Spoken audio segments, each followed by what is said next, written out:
Et Tendance Lab avec vous, Pierre Collard. Bonjour Pierre. Bonjour Patricia Marin.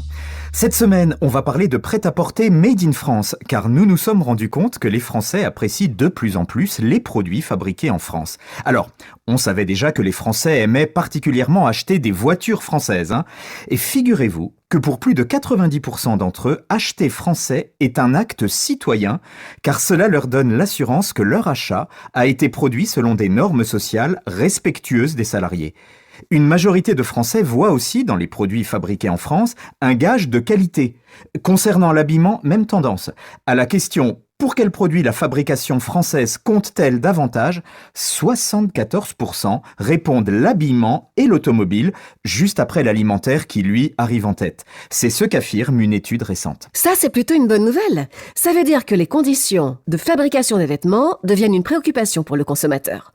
En plus, compte tenu de l'impact de l'industrie textile sur la planète, les consommateurs français ne s'y trompent pas quant à l'aspect environnemental. C'est le moins qu'on puisse dire. Chaque année, les Français achètent 700 000 tonnes de vêtements, alors que nous n'utiliserions que 30% de nos habits. C'est pas vrai ? C'est incroyable, effectivement.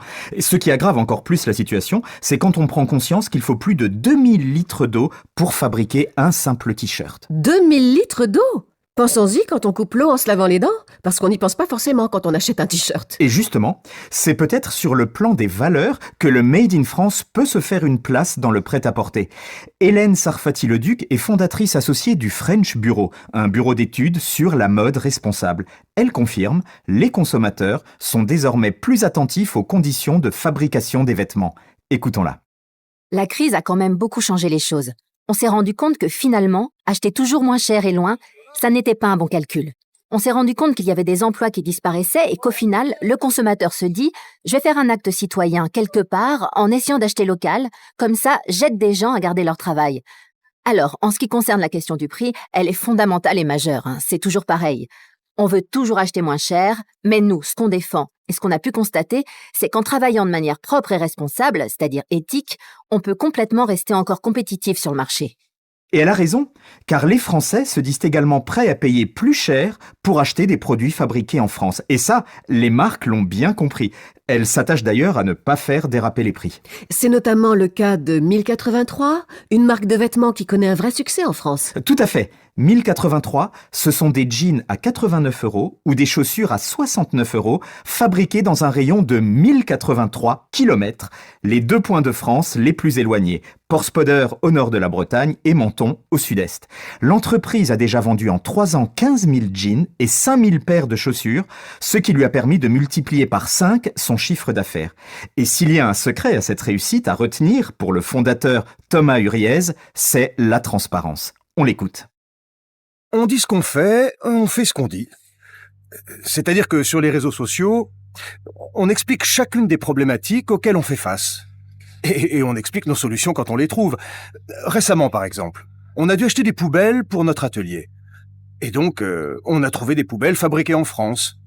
Et on a expliqué à nos clients que voilà, ces poubelles, elles avaient été fabriquées en Mayenne, je crois. Et je pense que cette démarche de transparence et de cohérence donne de la crédibilité et fait comprendre la sincérité de notre démarche. Et du coup, commercialement, c'est beaucoup plus puissant qu'une carte de fidélité banale, quoi. Les clients apprécient.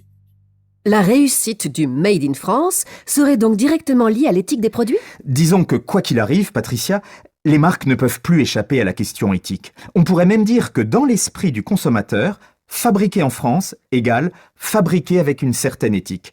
Écoutons à nouveau Hélène Sarfati-Leduc du French Bureau. Si on est en France, on part du principe qu'on est déjà responsable et éthique puisqu'on a des conditions de travail et un code du travail qui quand même est nettement plus exigeant qu'à peu près partout ailleurs sur la planète, on va dire. Et puis, on respecte des normes environnementales assez rigoureuses au niveau européen aussi.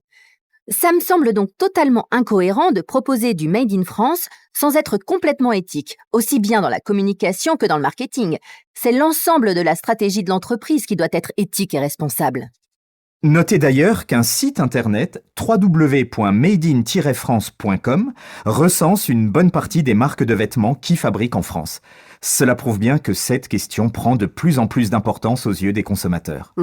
Mais est-ce qu'il suffit de choisir des vêtements dont les étiquettes indiquent qu'ils ont été fabriqués en France pour acheter éthique? Malheureusement non, puisqu'il suffit que la dernière transformation sur le vêtement ait été réalisée en France pour qu'il soit considéré comme un produit made in France.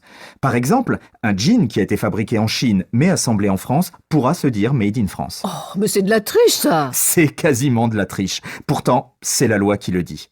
Alors, des labels peuvent vous guider, comme par exemple le label Origine France Garantie, qui impose des contraintes très précises aux vendeurs. Après, si toutes les marques ne sont pas parfaites, on peut voir le côté positif des choses et se dire qu'acheter des produits made in France aide à changer les modèles de consommation actuels, et ça, c'est un bon début.